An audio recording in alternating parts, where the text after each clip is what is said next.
Dr. Andrew Iverson is back with more on his new book, Nature's Diet, a 21-day plan to a simpler, healthier you. Good morning to you, Doctor. Good morning, Erica. All right, so first of all, you say that there's really nothing new about this book. What do you mean by that? Well, as we mentioned before, this is the diet of our ancestors. What's new is the way we are eating now, which is basically food that's in packages and cans and from restaurants. A lot of kids today don't even realize that food comes from the earth. It doesn't come from the store. So true. So what has happened in that whole event is that we are starting to see deficiencies like never before, and those are often relating into some serious illnesses.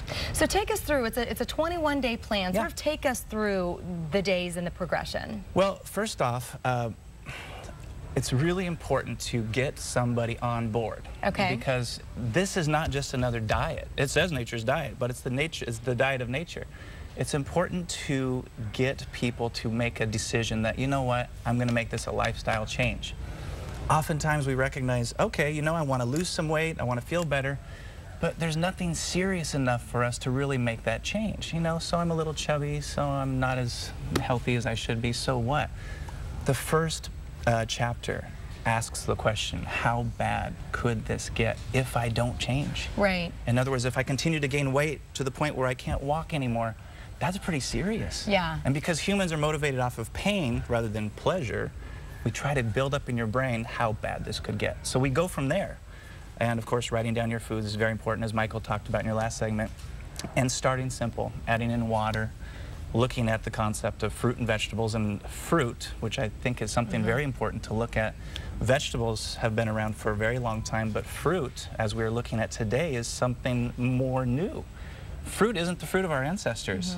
Our ancestors had little tiny fruit that was not very sweet. Today we've hybridized and cross-hybridized and made this fruit that's incredibly sweet. It's not the fruit of what cavemen used to eat. And besides that, we don't just eat the fruit, we drink a whole glass of it. Think about how many oranges it takes to make a glass of juice. Or you do what I do and take the fruit and dip it in chocolate, which isn't always good. That would be good. That would be for day 21, actually, because day 21 you can actually enjoy things. Yeah. That's what's important. Perfect. Okay, so we have some myths that we want to debunk and some questions to go through. These are addressed in your book. The first one is talking about vegetarians versus meatitarians. Tell me what you mean by that. Well, of course, as vegetarians, very popular dietary to go through. Sure. And I do recommend vegetarianism for many of my patients, but for some. I usually recommend it for patients that have higher blood pressure, higher cholesterol, higher blood sugar. I wouldn't recommend it for somebody that is 100 pounds with very, very low blood pressure and that has levels of fatigue. Those people, we might give very high levels of meat and fat and salt. Just the opposite. Right. So it really depends, and the book shows about certain questions that you can ask yourself. Am I going to be better as a predominantly protein-based or predominantly carbohydrate-based? Okay, so it's different depending on your body type and what your needs are. And also where you live and what your needs are. For example, Eskimos aren't eating nothing but vegetables, or else they would probably freeze. It would be very cold. Sure. The demands of your environment are going to make the difference for what you need in your food. Okay, so number 2 is some foods are tainted with additive chemicals. Tell me about that. I think one of the greatest chemicals to really understand is MSG, monosodium glutamate, also in the words of autolyzed yeast extract, sometimes hydrolyzed vegetable protein. MSG, glutamate, is a neuroexcitatory chemical. Your brain runs off something called glutamate, and when you take monosodium glutamate, it can be hyperexcitable to those tissues. The understanding is that glutamine is a taste enhancer, so it makes your food taste better. So now we have food that, oh my gosh, I can't get enough of it. You know, they understood the commercial, bet you can't eat just one. There's a reason why, because you can't.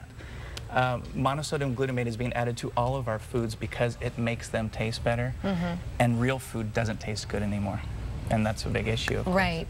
But I think if you spend time eating that real food, you get used to it. And then when you go back to these foods that have been enhanced and added, they taste too sweet or too rich or something. That's what day 20 is about, is when you actually start introducing foods back in that you at one time ate and you realize, oh my God, this isn't as great as I really thought it was. It actually tastes terrible and it made me sick at the same time.